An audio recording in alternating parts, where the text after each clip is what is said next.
It was an underground house show that booked us. It was actually on a college campus. It was like in the basement of this house on the college campus. It was really weird to get to. Like they were very serious about the secret thing. And like I felt like I was doing something super illegal and stuff while we were getting there. I was like, okay, whatever, this is weird. Maybe this is how things have to work now.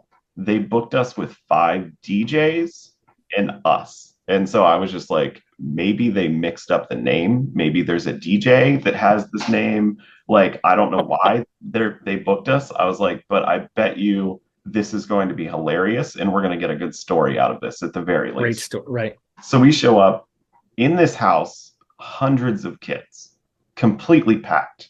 And let me just say, like, pre-pandemic, we've opened up for Zayo. We've opened up for Primitive Man like 5 times. We've opened up for Imperial Triumphant. Imperial Triumphant actually traveled to play our record release show as a standalone show and then go back to New York. So like we've played a lot of really, really good shows for years, but it was always like the same 20 to 50 people. And it was always straight white dudes in their 30s and 50s. And the energy was always just like drinking a beer and just being like the whole time we were playing. You said that arms crossed, right? Arms crossed, arms crossed, you know, which is fine. Like I appreciated them. I appreciated their support. And I would always be like, do you see that? We got the head nods, you know, like after a show, like we got the slight head nods. We must have done good. We walk into this house and there's hundreds of kids completely packed. Getting gear in there was like impossible. It took a really long time.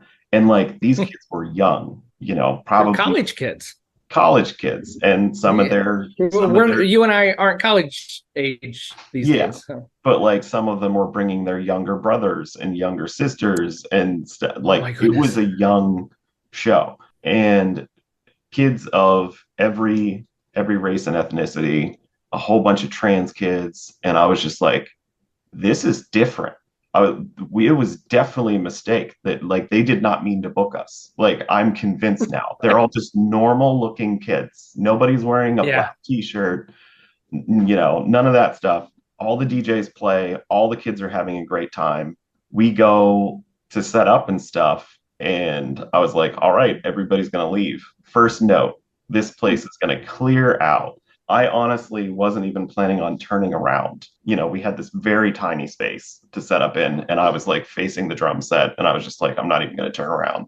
And so we play the first note. I got knocked off my feet and flew over the drum set, and I was like, what the hell? And I turn around, the entire room, like chest to chest, all the way back to the wall in every direction. And then like wrapped up the stairwell and everything, completely packed with kids. They were losing their minds. Like they were having the best time of their lives. And I was so confused. What is happening? You know, like, are they all just on drugs? And like, they're like, this is funny. I'm going to put this on TikTok, you know? But I ended up talking to the person that booked us after the show. And I was just like, what the hell happened? Like, what is this? He was just like, what do you mean? Like, everyone knows who you are. They came to see you. And I was like, how? You know? And he's just like, yeah, they've been playing like your new songs on all the college radio stations every day. And like they're requesting it. Like kids are submitting and requesting to hear it again, like multiple times throughout the day. So like all of those kids, it was like 600 kids paid to get into this house show. Never seen any of these kids at a show ever before. And they all knew exactly who we were. They knew our songs. And it was because I was cold emailing all of those different radio contacts that I had that never responded to anything. And some of them actually had started playing our stuff. And like that's carried forward. That was 2021. That experience has continued. So like now we've played, you know, we frequently play these little random punk houses that I've never heard of. You know, we get booked for one like every couple months, and I say yes to every single one. It's the same energy. I've like the energy of these young people is just insane. And like it just blows my mind that they know who we are and it was from radio.